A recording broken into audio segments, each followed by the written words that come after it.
पूर्ण पुरुषोत्तम भगवान श्री कृष्ण ने अपने माता पिता को सूचना देने के बाद अपने आप को छोटे बालक के मूल रूप में परिवर्तन कर दिया।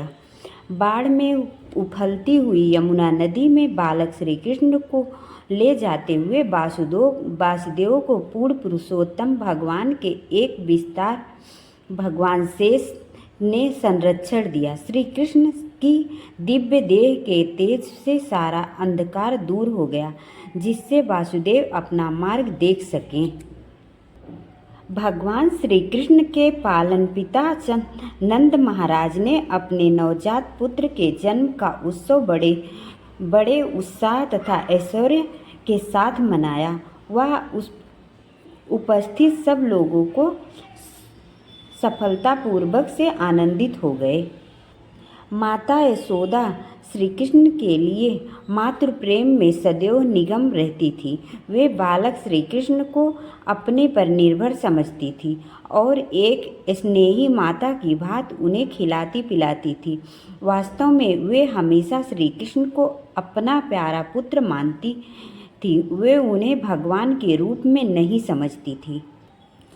श्री कृष्ण ने अचानक अपने चरण ऊपर उछाले और छलके पर प्रहार किया।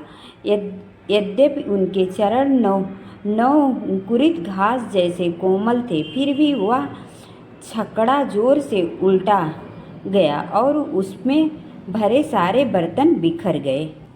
एक बार योग शक्ति से युक्त असुर तृप्त वर्ण एक बड़े वर्ण के रूप में प्रकट हुआ और श्री कृष्ण को मारने के लिए उन्हें उठा ले गया, किंतु ऐसा करने में उनकी भेंट अपनी ही मृत्यु से हुई। श्री कृष्ण और बलराम घुटनों पर चलते हुए गौशाला में चले जाते और खड़े होने के लिए बछड़े की पूंछ पकड़ लेते। बछड़ा तुरंत भागता और उन्हें मिट्टी एवं गोबर से घसीट ले जाता। माता यशोदा तथा माता रोहिणी भगवान की इस बाल लीला को देखकर दिव्य आनंद मग्न हो जाती थी। वृंदावन की गोपियों ने माता यशोदा से शिकायत की कि हे भगवान श्री कृष्ण तथा उन्हें भाई श्री बलराम चोरी छुपे उनके घर में घुस जाते हैं और दही तथा माखन चुरा लेते, जो उन्होंने छत से टांग कर रखे थे। एक बार माता यशोदा ने श्री कृष्ण का मुख यह देखने के लिए खोला कि तुमने मिट्टी खाई है या नहीं। हे भगवान के मुख के भीतर समग्र ब्रह्मांड एवं अपने आप को भी देखकर चकित रह गई।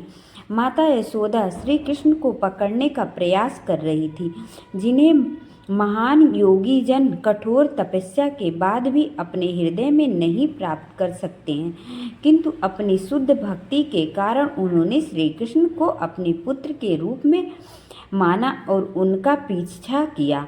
उनकी शरारत के लिए उन्हें पकड़कर दंड देना चाहा। श्री कृष्ण को मक्खन चोरी करते हुए पकड़ लेने के बाद माता यशोदा ने अपने पुत्र को रस्सी से बांधने का प्रयास किया।